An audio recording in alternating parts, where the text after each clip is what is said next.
خلیفہ کے سامنے کھڑے ہو کر ایک معمولی شخص بھی کہہ سکتا ہے، جو ہمارے پاس تاریخ ہے، ہماری جو سنہری تاریخ ہے، ایک عام آدمی بھی اس پر اعتراض کر سکتا ہے، اور سیدنا عمر فاروق پر اعتراضات ہوئے، دیگر ہمارے خلفاء پر اعتراضات، اور وہ اعتراضات کے جواب دیتے تھے، ضرور جواب دیتے تھے، لیکن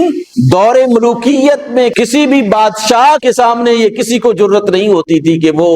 بادشاہ پر براہ راست اعتراض کرے، نہیں کر سکتا، اس کو خاموش رہنا ہے،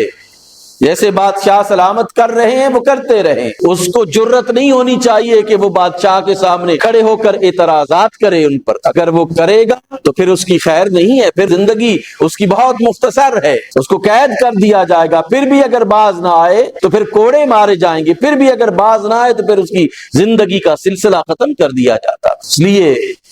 یہ کوئی دور قابل تعریف دور نہیں رہا مسلمانوں کی زندگی کا، یہ وہ دور ہے جو سیاہ ترین دور آپ کہہ سکتے ہیں، جس میں حق بات کرنے کے لیے بھی لوگ خاموش ہوتے تھے اپنی جان کے ڈر کی وجہ سے۔ بیت المال میں پھر ظاہر ہے کہ جب آپ اس طرح بے دریغ استعمال کریں گے بیت المال کو تو پھر پیسے میں تو برکت بھی نہیں رہے گی اور ختم ہوگا۔ یہ ہوا کہ پھر جو نو مسلمان ہوتے تھے،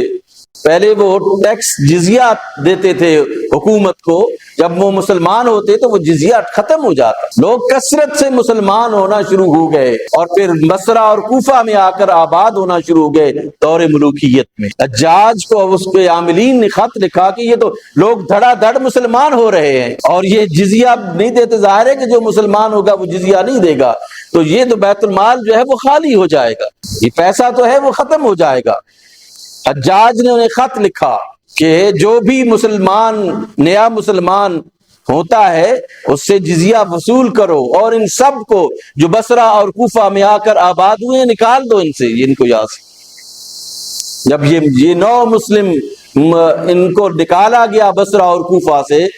تو وہ رسول اللہ کو بول رہے تھے، یا محمدا و محمدا، یہ عربی میں جو ہے نا وہ کسی کو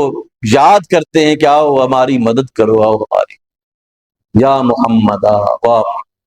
اور ساتھ ساتھ کوفہ اور بصرہ کے علماء بھی چیخیں مارتے ہوئے ان کے ساتھ بصرہ اور کوفہ سے نکلے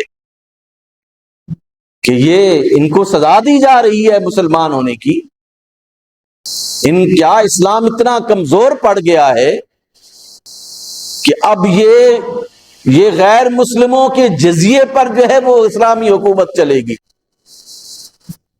لیکن ایسا کیا گیا۔ بادشاہ کو تو پیسے چاہیے، گورنر کو تو پیسے چاہیے، وہ جو کچھ کرتا ہے اس کو کوئی روکنے والا نہیں، کہ ان کی زبانیں جو ہیں وہ قانون کا درجہ رکھتی تھی،